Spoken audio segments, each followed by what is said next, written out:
101 number का प्रश्न है कि वर्ष 2006-07 में बिहार का विकासात्मक व्यय इसके कुल व्यय का था कितना था, तो ऑप्शन ए हो जाएगा 60%।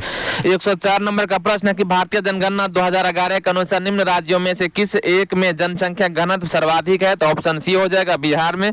अब आगे बढ़ते हैं, अगला प्रश्न है 5 नंबर का 105 नंबर का 2001 की जनगणना के अनुसार बिहार भारत का डैश डैश बड़ा जनसंख्या वाला राज्य है, तो ऑप्शन बी हो जाएगा तीसरा। 102 नंबर का प्रश्न है कि भारत की कुल जनसंख्या कितनी है, तो इसकी कुल जनसंख्या ऑप्शन डी दिया हुआ है, लेकिन इनमें से कोई नहीं हो जाएगा। इसका जो है 1 अरब हो जाएगा 2,87,37,436 थी। अब आगे बढ़ते हैं, अगला प्रश्न है 103 नंबर का कि जनगणना 2001 के अनुसार भारत की जनसंख्या घनत्व कितना है, तो ऑप्शन बी हो जाएगा 324। 106 में कि 2001 की जनगणना के अनुसार भारत की जनसंख्या का 10% बिहार में निवास करती है, तो इसका उत्तर ऑप्शन ए हो जाएगा 8% हो जाएगा। अगला प्रश्न है 110 नंबर का कि भारत में 1991 से 2001 में साक्षरता दर की वृद्धि है कितना है, तो ऑप्शन बी हो जाएगा 12.6%। 107 नंबर का प्रश्न है कि 2001 की जनगणना के अनुसार बिहार राज्य की कुल जनसंख्या कितनी है, तो ऑप्शन ए हो जाएगा 8,29,98,509 हो जाएगा, ऑप्शन ए। अगला प्रश्न 111 नंबर का प्रश्न है कि जनगणना 2011 के अनुसार भारत में महिला साक्षरता दर थी कितनी थी, तो ऑप्शन ई हो जाएगा। 108 नंबर का प्रश्न, निम्न में से किस राज्य में अनुसूचित जाति के लोगों की जनसंख्या सबसे अधिक है, तो ऑप्शन सी हो जाएगा उत्तर प्रदेश की सबसे अधिक है। 112 नंबर का प्रश्न है कि 2011 की जनगणना में फोटो, उंगली के निशान और आंख की पुतली के प्रति चित्रण के लिए किसी व्यक्ति की न्यूनतम आयु क्या है, तो इसका उत्तर इनमें से कोई नहीं है, चूंकि 5 वर्ष होना चाहिए, जो कि चारों में से कोई नहीं है। आगे बढ़ते हैं और अगला प्रश्न है कि शिशु मृत्यु दर क्या है, तो शिशु मृत्यु दर जो है ऑप्शन बी हो जाएगा हर 1000 जीवित जन्मों में से अपने पहले जन्म दिन से पहले मरने वाले बच्चों की संख्या का अनुपात हो जाएगा। आगे बढ़ते हैं, अगला प्रश्न 113 नंबर का कि भारत में कृषि क्षेत्र श्रम शक्ति के कितने प्रतिशत लोगों को प्रत्यक्ष रोजगार प्रदान करता है, तो ऑप्शन डी हो जाएगा 65%। 114 नंबर का प्रश्न है कि निम्नलिखित स्रोतों में किसमें भारतवर्ष सबसे अधिक विद्युत प्राप्त करता है, तो ऑप्शन बी हो जाएगा तापीय में हो जाएगा। 115 में कि 1991 की नई आर्थिक नीति का लक्ष्य था, ऑप्शन डी हो जाएगा इनमें सभी, यानी कि उदारीकरण, निजीकरण और भूमंडलीकरण। 118 में निम्नलिखित में से भारत की राष्ट्रीय आय का सबसे मुख्य स्रोत क्या है, तो ऑप्शन ए हो जाएगा सेवा क्षेत्र। 119 में कि सापेक्ष निर्धनता का अर्थ क्या है, तो ऑप्शन डी हो जाएगा आर्थिक असमानताएं। 120 नंबर का प्रश्न है कि इनमें से किसने गरीबी निवारण के प्रभावपूर्ण अस्त्र के रूप में स्वयं सेवा समूह के विचार को दिया था, तो ऑप्शन बी हो जाएगा मोहम्मद यूनुस ने दिया था। 116वां प्रश्न है कि तेल एवं प्राकृतिक गैस आयोग कब स्थापित हुआ था, दिया हुआ था ऑप्शन डी 1956 ईस्वी में हुआ था। 117 नंबर का प्रश्न है कि भारतीय अर्थव्यवस्था का कौन सा क्षेत्र सकल राष्ट्रीय उत्पाद में सबसे अधिक योगदान करता है, तो ऑप्शन सी हो जाएगा तृतीय क्षेत्र।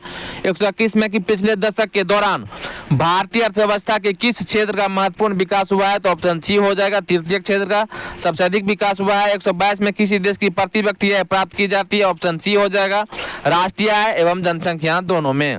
आगे बढ़ते हैं, अगला प्रश्न है 126 नंबर का प्रश्न है कि संयुक्त राष्ट्र विकास कार्यक्रम यूएनडीपी के अंतर्गत भारत में मानव विकास सूचकांक बनाने के लिए किसी एक घटक के रूप में नहीं लिया गया है, तो इसका उत्तर हो जाएगा ऑप्शन डी शिशु मृत्यु दर को। 123वां प्रश्न है कि भारत के आर्थिक सुधार का जनक किसे कहा जाता है, तो ऑप्शन डी हो जाएगा पीवी नरसिम्हा राव को कहा जाता है। 124वां प्रश्न है कि वैश्वीकरण में सम्मिलित नहीं है, क्या सम्मिलित नहीं है, तो ऑप्शन डी हो जाएगा सार्वजनिक क्षेत्र की इक्विटी का विनिवेश। 127 में है कौन सा आर्थिक अधिसंरचना में नहीं आता है, इसका उत्तर ऑप्शन सी हो जाएगा शिक्षा एवं स्वास्थ्य। 125वां प्रश्न है कि जैसे जैसे अर्थव्यवस्था विकसित होती है राष्ट्रीय आय में तृतीय क्षेत्र का अंश क्या होता है, तो ऑप्शन सी बढ़ता जाता है। 128वां है कि सामाजिक अधिरचना में किसे शामिल नहीं किया गया है, तो ऑप्शन सी हो जाएगा तार संचार और दूर संचार। 129 नंबर का प्रश्न है कि सरकार की नीति मेक इन इंडिया का उद्देश्य क्या है, तो इसका उत्तर हो जाएगा option E make in India कार्यक्रम के उद्देश्य में नौकरशाही की ढीलापन को दूर करना, लाल फीताशाही को हटाना, विकसित आधारभूत संरचना द्वारा विनिर्माण की लागत कम करना तथा उत्पादों को प्रतियोगी बनाना, ease of doing business index में सुधार करना आदि शामिल है। 133वां प्रश्न, प्रधानमंत्री ग्रामोदय योजना का कौन अवयव नहीं है, तो ऑप्शन सी हो जाएगा पोषण। अब आगे बढ़ते हैं और अगला प्रश्न है 130 नंबर का, निम्न में से कौन सा एक औद्योगिक विकास के लिए प्रोत्साहित नहीं है? तो ऑप्शन ई हो जाएगा। Make in India, startup India, digital India कार्यक्रम तथा ईज ऑफ डूइंग बिजनेस के विभिन्न मानकों में सुधार द्वारा सरकार उद्योगों के विकास के लिए आधारभूत संरचना का विकास तथा वातावरण बना रही है। 134वां प्रश्न की नीचे दो वक्तव्य दिए गए जिनमें से एक कथन ए और दूसरा कथन आर है, दोनों को ध्यानपूर्वक पढ़ें। इसका उत्तर ऑप्शन सी दिया हुआ है, यानी कि ए सत्य है परंतु आर असत्य है। ए सत्य है कि समेकित ग्रामीण विकास कार्यक्रम जैसे अन्य कार्यक्रमों को उतनी सफलता मिली है जितनी आशा की जाती थी। अगला प्रश्न है और यह प्रश्न है 132 नंबर का प्रश्न है कि असंगठित क्षेत्र के श्रमिकों के लिए किस उद्देश्य से सामाजिक सुरक्षा योजना शुरू की गई? तो ऑप्शन डी हो जाएगा उपरोक्त सभी, यानी कि वृद्धा पेंशन, स्वास्थ्य बीमा और व्यक्तिगत दुर्घटना बीमा। 135 नंबर में कि स्वच्छ भारत मिशन के द्वितीय चरण को किस समय अवधि के दौरान लागू किया जाना है? तो ऑप्शन ई हो जाएगा। अगला प्रश्न है 136 नंबर का कि IRDP का मुख्य उद्देश्य क्या है? तो ऑप्शन डी हो जाएगा ग्रामीण विकास व निर्धनता निवारण। 140 नंबर का प्रश्न, निम्न में से कौन सा एक मनरेगा का उद्देश्य है? तो ऑप्शन ई हुआ है। 137 नंबर में कि भारत सरकार द्वारा समुदाय विकास योजनाओं की शुरुआत किया गया है 2 अक्टूबर, सी हो जाएगा 1952 को। अगला प्रश्न और यह प्रश्न 138 नंबर का, किस वर्ष राष्ट्रीय विस्तार सेवा को प्रारंभ किया गया था? तो इसका उत्तर ऑप्शन ए हो जाएगा 1953 ईस्वी में।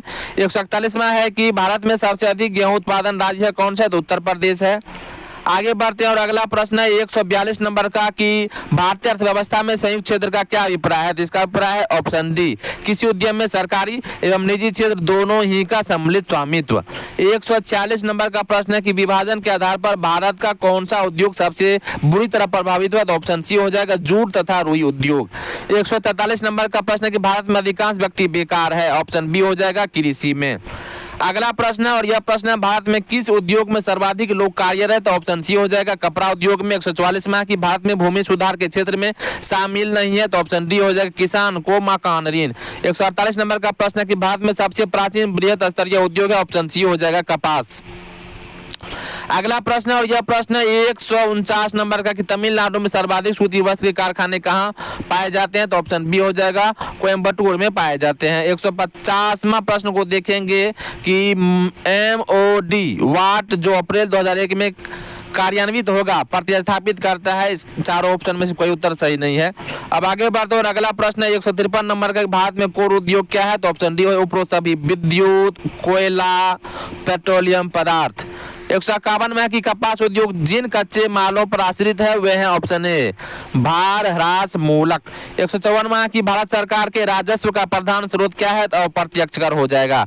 अगला प्रश्न है और यह प्रश्न है 155 नंबर का कि निम्न में से कौन सा एक संघीय बजट 2017-18 के अभिष्ट उद्योगों में सम्मिलित नहीं था? तो ऑप्शन सी हो जाएगा भारत को शिक्षित करना। 159 नंबर का प्रश्न है कि निम्नलिखित में से कौन सा केंद्रीय सरकार का कर नहीं है? तो ऑप्शन बी हो जाएगा भूमि राजस्व।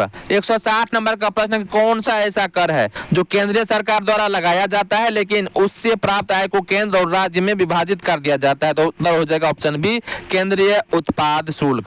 156 नंबर का प्रश्न कि भारत में किस वर्ष रेल बजट को आम बजट में मिला दिया गया था? तो ऑप्शन सी हो जाएगा 2017 में। अब आगे बढ़ते और अगला प्रश्न है और यह प्रश्न है 161 नंबर का कि निम्न में से कौन से दो परोक्ष कर हैं? तो ऑप्शन सी हो जाएगा बिक्री कर व उत्पादन शुल्क।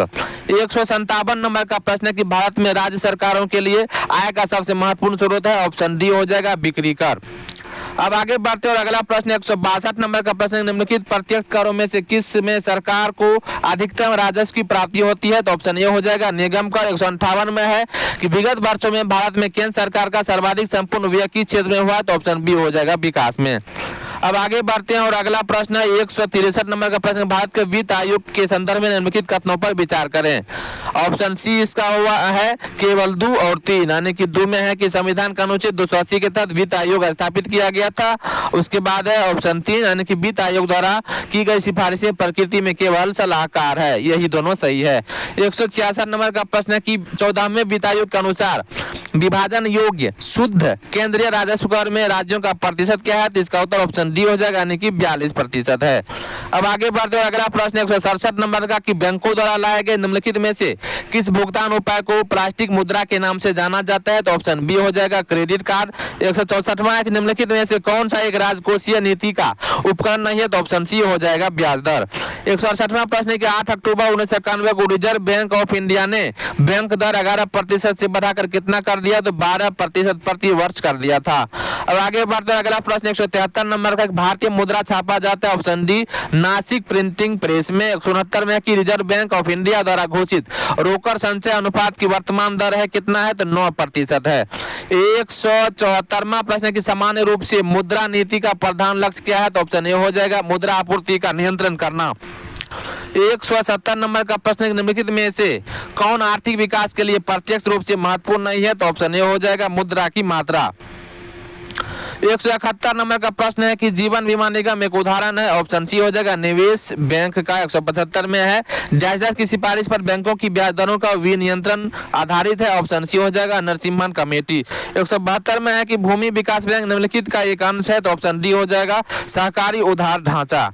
आगे बढ़ते हैं और अगला प्रश्न है 176 नंबर का कि भारत सरकार द्वारा व्यवस्थित बैंकों के लिए पूंजी की पर्याप्तता मानक है? तो ऑप्शन डी हो जाएगा 8%।